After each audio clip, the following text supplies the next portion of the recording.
જેની છત્ર છાયામાં આ વિશાળ પરિસર ફૂલી ફાલી રહ્યો છે તેવા વડીલો અને ગ્રામજનોને આ પ્રજાસત્તાક દિનની શુભેચ્છા। आँख खुले तो धरती हिंदुस्तान की हो, आँख खुले तो धरती हिंदुस्तान की हो, आँख बंद हो तो यादें हिंदुस्तान की हो। हम मर भी जाएं तो कोई गम नहीं, हम मर भी जाएं तो कोई गम नहीं, पर मरते वक्त मिट्टी हिंदुस्तान की हो। 26 જાન્યુઆરી એ માત્ર એક તારીખ નથી, પરંતુ આપણા દેશના ઇતિહાસનું એક સોનેરી પાનું છે।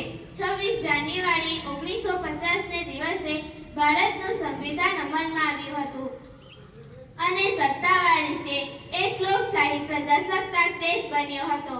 તેથી આ દિવસને ગણતંત્ર દિવસ તરીકે ઉજવવામાં આવે છે। આ દિવસની મહત્તાને સમજવા માટે આપણે થોડાક વર્ષો પાછળ જઈએ। 15 ઓગસ્ટ 1947 ને દિવસે ભારતે સ્વતંત્રતા મેળવી, પરંતુ તે પછી ભારત પાસે પોતાનો કોઈ સંવિધાન ન હતો। દેશને યોગ્ય રીતે ચલાવવા માટે એક સંવિધાન તૈયાર કરવાની જરૂર હતી। આ કાર્ય માટે ડોક્ટર ભીમરાવ આંબેડકરની અધ્યક્ષતામાં બંધારણ ઘડતરનું કાર્ય લગભગ 2 વર્ષ 11 મહિના અને 18 દિવસ જેટલા સમયમાં પૂર્ણ કરવામાં આવ્યું। ભારતનું સંવિધાન સમગ્ર વિશ્વભરનું સૌથી મોટું લેખિત સંવિધાન છે। 26 નવેમ્બર 1949 ને દિવસે ભારતનું સંવિધાન સ્વીકારવામાં આવ્યું અને 26 જાન્યુઆરી 1950 ને દિવસે ભારતનું સંવિધાન અમલમાં આવ્યું। આ દિવસની પસંદગી પાછળ પણ એક ખાસ કારણ છે। 26 જાન્યુઆરી 1930 ને દિવસે લાહોરમાં યોજાયેલી ભારતીય નેશનલ કોંગ્રેસની બેઠકમાં પૂર્ણ સ્વરાજનો ઠરાવ પસાર થયો હતો।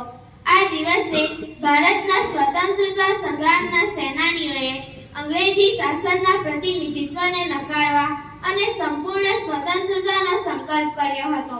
તેથી તે દિવસના પ્રતિનિધિત્વ રૂપે 1950ના દેશના સંવિધાન અમલ માટે 26 જાન્યુઆરીનો દિવસ પસંદ કરવામાં આવ્યો। આજના આ ખાસ દિવસે આપણે માત્ર ઉજવણીમાં જ નહીં, પરંતુ આપણા દૈનિક જીવનમાં પણ આદર્શોનું પાલન કરવાનો સંકલ્પ કરવો જોઈએ।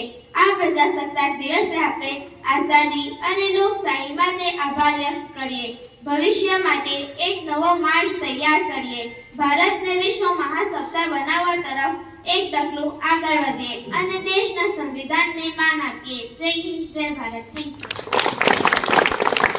Thank you Ayushi. ખૂબ જ ગૌરવ લેવા જેવી બાબત આયુષી આપણને જણાવી કે ભારતનું સંવિધાન એ વિશ્વનું સૌથી મોટું લેખિત સંવિધાન છે। આપણા રાષ્ટ્રીય તહેવારો થકી દેશ માટે ન્યોછાવર થનાર શહીદ વીરોને સાચી શ્રદ્ધાંજલિ આપવાનો આ દિવસ છે। આ રાષ્ટ્રીય તહેવારો થકી જ આપણે ભાષા, ક્ષેત્ર, ધર્મ અને જાતિના ભેદભાવ ભૂલીને આપણા દેશની પ્રગતિ માટે સાથે મળી કટિબદ્ધ થઈશું। કાર્યક્રમને આગળ વધારતા અંગ્રેજીમાં કાર્યક્રમને અનુરૂપ વક્તવ્ય લઈને આવી રહ્યા છે કુમારી જીકરા અમીજી।